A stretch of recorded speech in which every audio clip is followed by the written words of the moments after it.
Hi,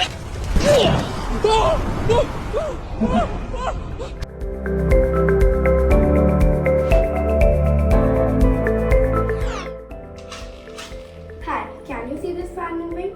Hello everyone, my name is Kala and I study in grade 6A. Today I will tell you what motion this is. This is rotational motion, the motion of a body in which every particle on it moves along a circular path in a fixed axis is known as rotational motion. Can you see this car moving? Well, hello everyone, I am Arun Jural of grade 6A and today I have came up with an amazing science experiment to share with you.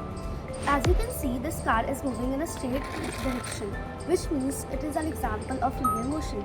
Linear motion refers to a motion in which a body moves along a straight but imaginary line. But what will happen if I make it go random in any direction? Well, as you can see, its random movement makes it an example of random motion. This shows that this car is moving randomly and in random direction.